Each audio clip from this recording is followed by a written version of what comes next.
would make this an extraordinary conversation for you today? Just going over some LSAT basics right now. The most important to me is reading comprehension as of right now. But I'm taking this test on this upcoming Monday, so I've been steadily improving. Khan Academy has been a good help to that. And I've been receiving your emails ever since I started over the summer. So yeah, thank you for that, by the way. Yeah, of course. What are some of your biggest reading comprehension struggles right now? So at first it was the time, but right now it's mostly social science passages and law passages.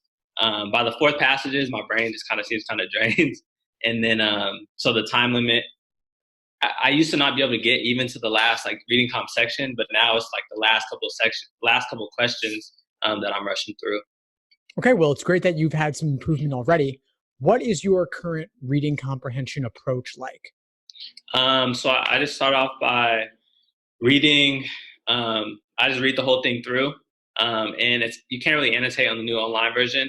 So I'm just highlighting like keywords, and then kind of just trying to figure out the viewpoints of each paragraph, and then trying to find the main conclusion. Sure. Well. So yeah. The approach seems to be working for you on the natural science, but why do you think it's not working for you on the other types? I feel like for law, there's the abstract language, just a bunch of maybe words that I don't fully understand. And it just even that little time going back in the paragraph just to read like the context around it so I understand the word. That's what like I think that little time adds on to a bunch of time. And that's maybe why I can't finish on time. Yeah, sure. With the test. Yeah. I don't want to give you a totally radical approach because you're taking the exam in a week from now. So I don't want to recommend anything too big in terms of an overhaul, but I will give you a little bit of advice on reading comp just to engage a little bit more and extract those viewpoints. Thank you. Cool. And the idea is really to try and caricature or exaggerate the different viewpoints in the passage. So if it's old versus new or incomplete versus relatively more complete, or of course simply right versus wrong. Yeah. If you can attach some sort of exaggeration to each side just to give yourself a better handle on them, then I think it could be a little bit more relatable. As for the abstract language, one drill you might use would be to simply to look up definitions for every word you don't understand. And this applies especially so in logical reasoning, where there are questions where all 5 choices are on abstract language. Yeah. But for reading comp, it would be exaggerate the different sides. Okay, that makes sense. And keep your notations to a minimum because it takes time to mark them down. And of course, to some extent, you're looking back and forth between the scratch paper and the tablet. And so for main point questions, or not on logical reasoning, but on the reading comp, I know typically they're either at like the beginning or end of the first paragraph, or maybe the last sentence of the last paragraph. But is there any like tips or how to locate the main conclusion in reading comprehension? Well, it's where the author is expressing their opinion a lot of the time. So any words that are prescriptive in nature, like giving a value judgment, then like something should be the case, then that's likely to be the author expressing their opinion, especially if there's a viewpoint where you can't ascribe it to any group or individual. Yeah. Okay, cool. Thank you. Sure. What else is going on for you? So for the analytical reasoning or logic games, I started rushing through it, trying to get through the diagram as fast as I can. And then that left me with some struggles later on. So, I mean, I should have took this advice a long time ago, but I started like using the diagram, taking as much time as I need on the diagram first. And then I scored like a 20 out of 23 on my last like practice test on this section. So like it increased tremendously. So is there any other tips you would think based on like diagramming, or if there's a question you get stuck on, would you recommend like skipping it or skipping a whole, say you're better at mixed setups than you are just like normal grouping? Would you recommend finding that specific game in the, as you're going through the questions, or just go in order through the 4? Well, what's your goal score? My goal score is the break 160. Okay. Then you're probably going to want to do all 4 logic games. And if you're going to do all 4, especially, I mean, you scored 20 out of 23, that tells me you have a lot of aptitude for the game section. Yes. And that you should certainly be doing all 4. Okay. So should I start with, you said my strongest one is ordering. Should I go through the 4 and find the ordering first and start with that? Or do you think I should just keep it in the same order as they're given? I want you to do all 4 games. And that means don't waste time choosing the order in which to do them. Just do them in the order given. There is a general order of difficulty to some extent on games. And so it makes sense to do them in order anyway. Okay. So I would just want you to do all 4. And if you get stuck on one particular question within a game, I wouldn't want you to get bogged down in it. I would want you to, at a certain point, just skip it. And one thing you could do a lot of times is if there's a problem that gives you trouble, like let's say it's likely to be a global general question, save that to be the last one you do in the game, because your previous diagrams may make it easier to solve that question in the end.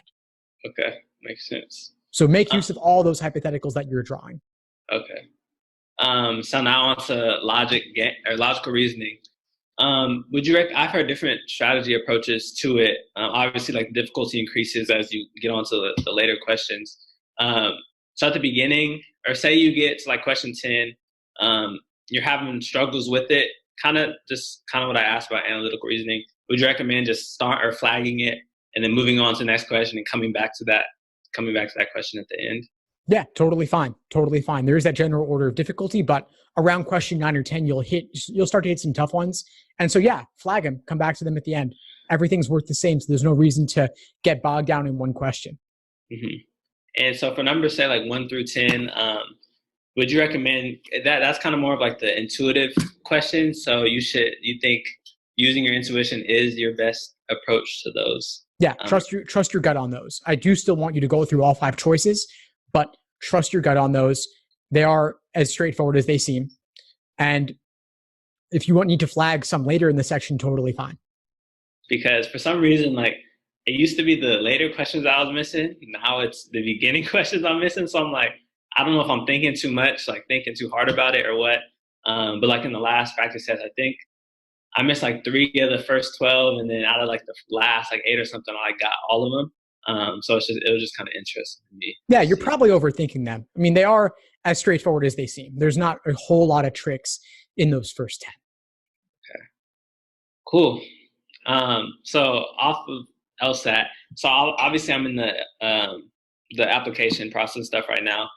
So how would you recommend, because obviously I haven't gotten a score back or anything yet, but I'm looking to apply to schools with just in mind, like foreshadowing what I believe I'm gonna get on the test. So do you believe I should determine which schools to apply to based on my score, or just continue on with the process and like just apply anyways, even if I'm not meeting like their median LSAT range or anything like that? You don't have a whole lot to lose other than the application fee, especially since applications are to a large extent standardized. I mean, you're doing the same personal statement anyway. You're getting the same letters of rec anyway. Just really the application fees associated. Okay. So I would work on getting everything together. Then once you get your score back, that may lead you to adjust up or down depending on what the numbers turn out to be. But overall, you want to apply to as many schools as you reasonably can, because that way, if you get multiple acceptances, then you could potentially play them off each other for scholarship money. Uh-huh. And what's your opinion on, say you get into a top 50 school or whatever, but they're not offering you that much money opposed to a 50 to 100 school where they're offering you the most money, but they're not as, I guess, you know what I'm trying to say, like yeah, totally. Prestige. Yeah, no, that's fair. I mean, prestige does matter to a certain extent when it comes to employment opportunities afterwards. There's a lot of factors with school selection, though, because you want to consider like the school's region, like are they somewhere that you want to live, somewhere that you would want to practice law after you graduate, and then what's your appetite for taking on student loan debt? I mean, it could be worth it. I mean, to go to a top 14 if you're taking out debt could still be worthwhile depending on what you're going to do afterwards. So these are big decisions. It's hard to give you a yes or no answer. It really depends on your circumstances. And you also want to look at particular fields of law, because some schools might be better for the certain practice area that you want to have. And you may not even know that area now, but if you do have a particular interest and a certain school is golden for that, that would certainly weigh things in that direction. Okay, yeah, I've been looking at that because right now my mind is sports entertainment. So I've been seeing schools that are sports law, entertainment law, stuff like that, and looking at based off of that.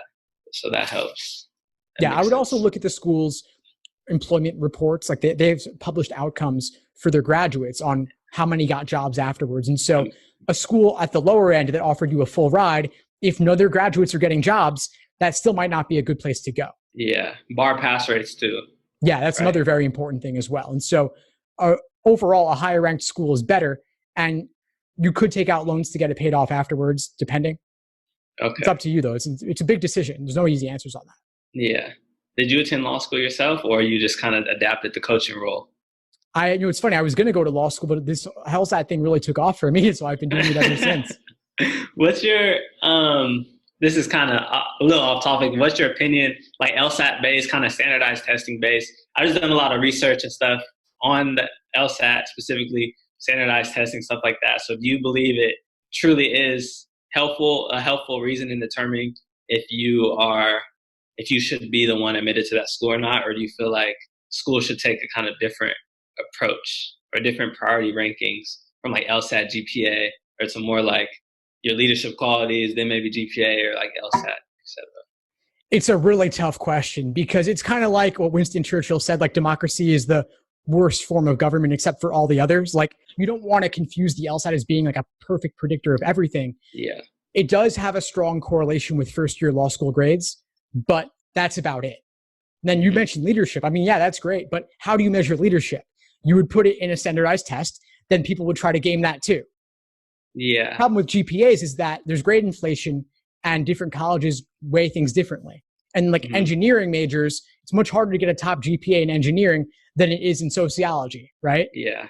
So you don't want to have things be unfair there either. There's really not a good system. It's really tough.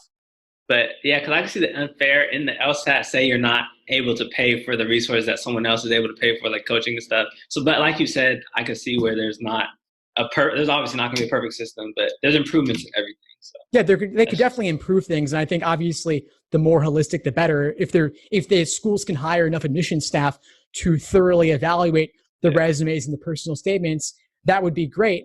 But then there's all sorts of problems with assigning numbers to that because they're always going to assign numbers to things. And that's where bias comes in. At least the LSAT, there is an objective right and wrong answer. I think they just got to basically make more free resources available for everybody to even the playing field. I think that would be the way to do it. Like give people better prep. Cool. Understand that. Appreciate that. Sure. Anything else I could help you with today? Maybe resume recommendation. I know each school kind of has different layouts of how long the resume should be or such like that. So I guess that's the questions pertaining to each school, but just any common general recommendations on resume, like how much like experience should you have on there, how much like work experience or just school things that you did, or just anything you think that would pertain to yourself as a law student. Sure. Yeah. So your law school admissions resume should be academic in nature, meaning that you're putting your school up top and you're making it a little bit more detailed than you would for a work resume. Okay. But you also want to limit it to one page. Okay. And not playing with the margins too much on that, but really like, unless you had something astronomically special, like that warranted making it beyond one page, I would keep it to one page. Everyone wants to be detailed and include everything, but you have to make some tough choices. Yeah. More is not always better. Correct. Yeah. Yeah. And then you want to also make sure that your personal statement is not just a laundry list of your resume, but really focuses deep on one or two things. Okay. Cool. Well, I think that is all I had questions for as of now. And then email, you're still available over email and such to get in touch with if I had any further questions. Yeah, feel free to reach out if you need anything at all. But before we sign off, Isaiah, what would you say is the biggest insight you got from our call today? I think the biggest insight I got was probably on the reading comprehension section, because that's the one I'm struggling with the most. I had the viewpoints and stuff down, but the exaggeration and as well as the conclusion part about what's the author's opinion. It's weird because I learned all these basics like kind of way back when. And so when I was telling someone the other day, kind of got to start reviewing the basics again, just because we tend to forget once we get caught up in just trying to find certain things. So just hearing that again was a good refresher for sure. Great. Well, please keep in touch and let me know if I can help in any ways you move forward. Cool. Thank you. Thanks for tuning into the show. Please subscribe if you haven't done so already to be notified of new episodes as I release them. And feel free to reach out if you need anything at all as you move forward with your prep. I'm happy to help however I can. In the meantime, I'll wish you all the best and take care.